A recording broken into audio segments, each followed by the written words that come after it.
my text messages. And it said you did. Nice trick. Yes, Mr. Jones. Oh. Indeed.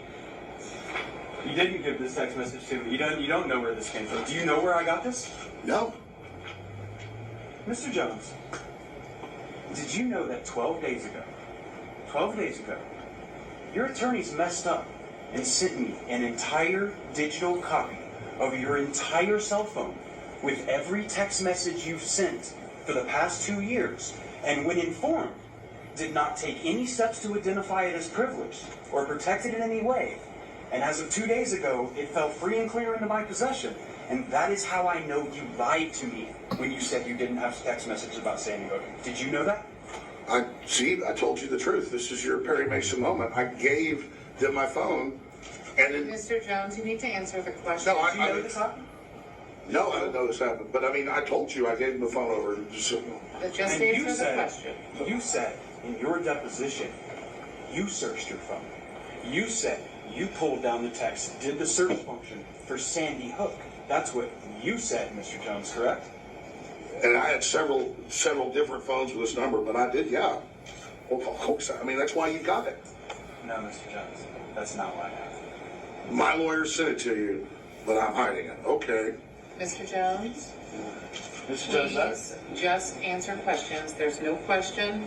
Mr. Bengtson also only asks questions. Sure. Mr. Jones, in discovery, you were asked, do you have Sandy Hook text messages on your phone? And you said no, correct? You said that under oath, Mr. Jones, didn't you? I mean, if I was mistaken, I was mistaken, but you got the messages right there. You know what perjury is, right? I just want to make sure you know before we go any further. You know what it is.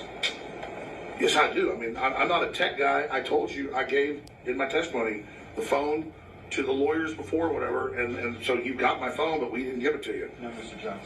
One more time. And please remember, if you need to assert the Fifth You may Amendment. not say to this jury that you complied with discovery. That is not true. You may not say it again. You may not tell this jury that you are bankrupt.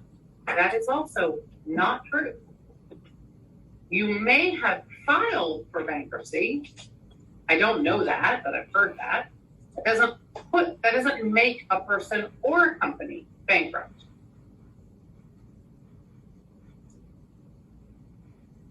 You're already under oath to tell the truth. You've already violated that oath twice today in just those two examples.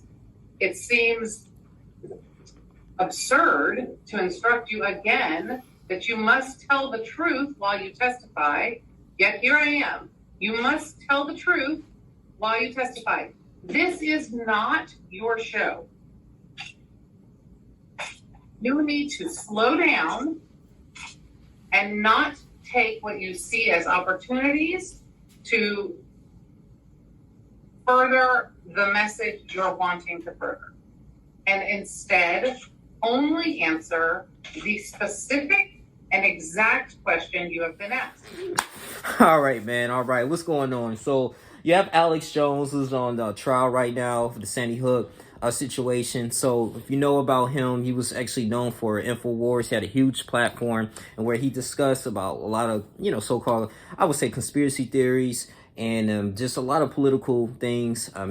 He's mainly like conservative Republican type of ideas. He really go against the lefts. So it's really, really interesting, man. But same time, man, I know this happened back in 2012. A lot of those elementary kids, rest in peace, they perishing due to this gunman.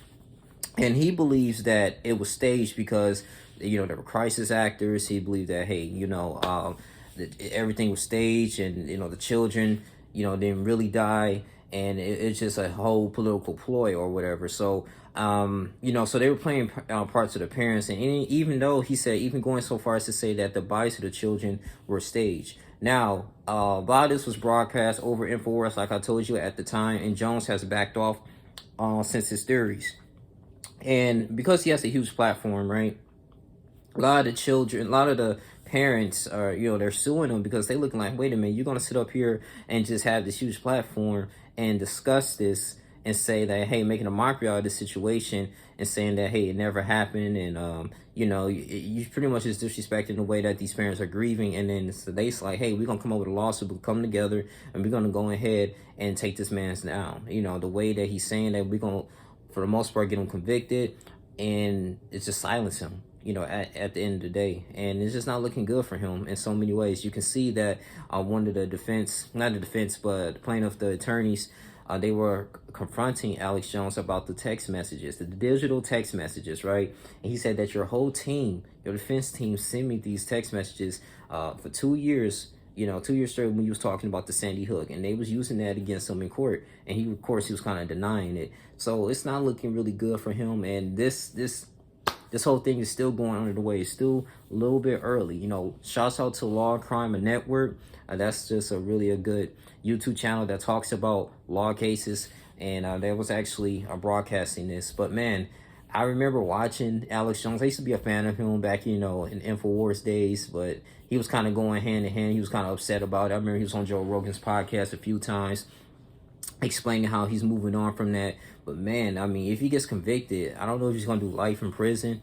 It's going to be crazy, man. So yeah, a lot of the parents are upset, and to their defense, they should be. You know, that was a massacre. No one asked for this. But when you have someone that has a huge platform and saying that, hey, it was staged and all this stuff, it's just like, it's not looking too good. But hey, man, you know, lying under oath, you know, that's perjury. That's another felony too. So we have to really see, man. You know, it's just really not going so good for him. So as this continuously to progress, if I get any more, you know, exciting news about this, you know, as you say, this is a hoax here of the Sandy Hook. That's what he believes.